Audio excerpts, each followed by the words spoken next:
Tayo uuwi, mga nagsilayas na. Yan ang senaryo ngayon dito. Sunduin tayo ni Jacket sa... Okay guys, so Team Ramtat is here sa ating homestay. Yan yung mga bikes natin. Wala nang uwian yan. Alright, so it's now 12 noon and we're going to Villa Escudero, which is around 10 minutes away. Doon gagawin yung scrutineering ng bikes. Once na scrutiny na yung bike, iiwan na yung motor doon. Okay? Yung mga motor, pagka in-scrutineer mo, hindi naman nagreklamo yung motor eh. Wala naman sasabihin.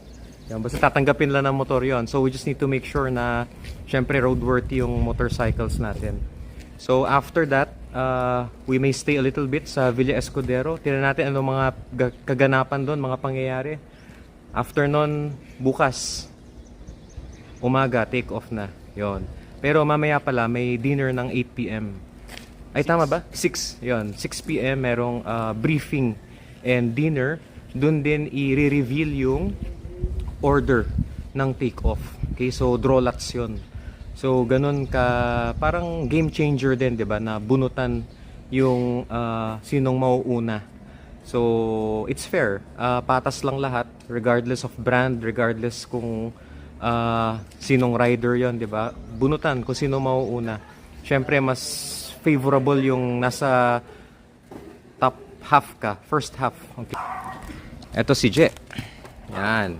Venturi, ready na. The Venturi 500. And then kay Wax, si F Moto. Yes. Si Wax ang ating official videographer and documentation. Si Hali naman, Husqvarna. Yo, 901, poging-pogi. Loaded na loaded. Wala na uwian yan, guys. Yan. Next year na yan. Hanggang next FJ Moto na yan. And then to kay Jonal, kasabay kami kanina. The BM 850 GS. Ito naman si Elliot from yours truly. Yan.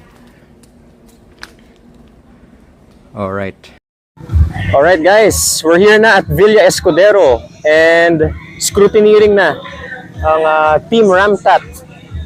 Alright, so let's go inside.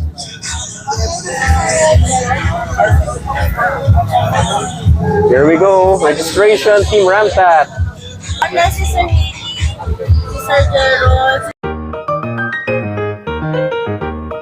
Guys, ito yung team from WRU.